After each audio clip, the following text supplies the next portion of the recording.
All right, Brennan Taylor here, True School Sports. I'm with Keith Connolly. Keith, great to see you again, man. Good to see you. Yeah. Pretty explosive press conference today. What did you make of it?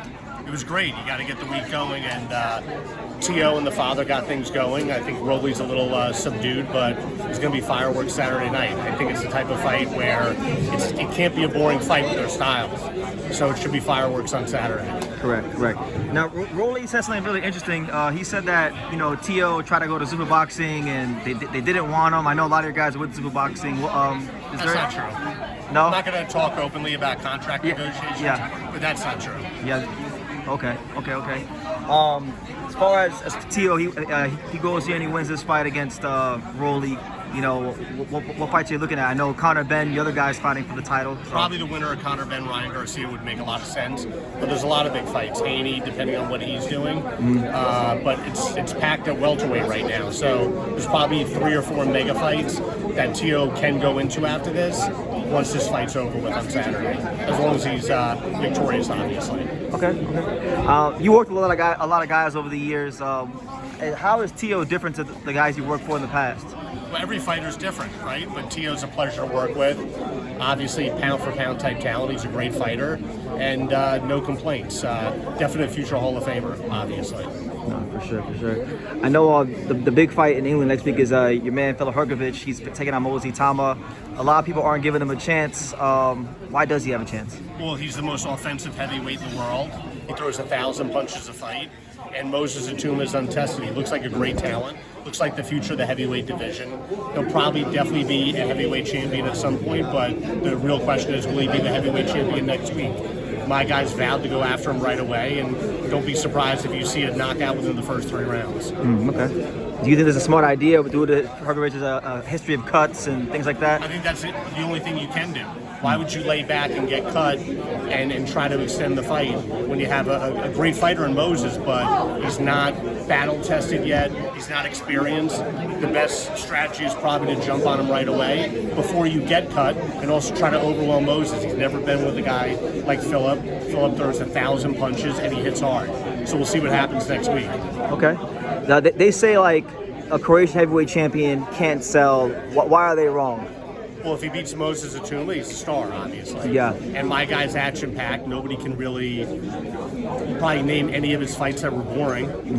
All his fights are exciting. They all have blood. They all have action. And if he beats Moses Itauma, he's definitely a star. Yeah. And he's probably the most talkative, one of the most, if not the most talkative heavyweight in the division right now, apart from like Tyson Fury. Personality-wise, like scary, charismatic. Yeah, who? Filip? Filip, yeah. Yeah, Filip's hilarious. Yeah. He's got a dry sense of humor. He's a good-looking guy. Like I said, he's an action-packed fighter. There's not that many in the sport, but Filip's definitely one of them. For sure. With Conor, Benn fighting Ryan, right? I know there's a lot going on with WBC and Zuffa. Have you thought about, like, if Conor Benn becomes WBC champion, how that works with him being a Zuffa fighter? That's not a problem. All my fighters that I brought to Zuffa, they all have unique deals. They were all stars in their own right before they signed with Zuffa. So Zuffa's been great. We can fight for any titles we want. We can hold on to any of the titles. None of that's any concern to me or the fighters that are with me. Okay. What's the biggest misconception about working with Zuffa from the inside? Because people have their preconceived notions. What do you feel? Well, they're great guys. You have Nick Khan and Harrison Whitman and Ish Hinson, running the show over there along with Dana White. They've all been great to me. They're all experienced guys in combat sports. And the biggest misconception is that there's strict rules over there that you have to follow. Maybe if you're a new guy on the way up, things will be different, but I brought over a lot of established stars that have earned the right. They've endured things that some of these other younger guys haven't. So it's business as usual. They'll be fighting for sanctioning body titles and also Zuffa titles as well. Okay. 2 of the established guys you brought were Richardson Hitchins and Edgar Berlanga, and I noticed when they both fought that they were the only 2 guys that didn't have to wear the uniforms. Was that something that you negotiated into the contract already, or can fighters do that if they want to? Can they wear their own stuff if they want to, if they're more established? Every fighter's deal is different. My fighters, we did negotiate that. We don't want to take that individuality away from them, and I think it came off well on TV. Yeah, because that's what I thought. I thought when I saw it, I was like, okay, Keith probably negotiated that, and that's why a reason why I think a lot of fighters love you. I mean, every fighter out here talk about you, they speak glowingly of you. So Yeah. Well, you know what? We didn't want to change things. These guys are established. They earn the right to do that. And like I said, I think it came across great on TV. I don't think the uniforms is a bad idea either. We want to grow the Zuffa brand. They've done a great job with the UFC. And I think the whole situation's fluid. And I think it's ridiculous when fans are picking sides with DAZN or Zuffa. You're allowed to be fans of both. They're bringing a lot of money into the sport. They're going to make a lot of big fights, and the more money and the more big fights in the sport, the better it is for the sport to grow. So I've never understood fans taking sides. You should be a fan of both organizations. Yeah, I think one of the main things concerns fans have is that it's going to divide the sport more.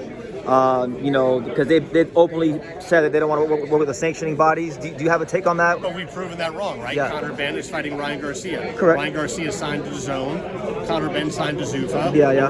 And we're fighting for the WBC belt. Of course. That debunks that myth right away. There's the Ali Act, legislation pending. So the thinking is that right now they're just playing ball, and then when that goes through, they will.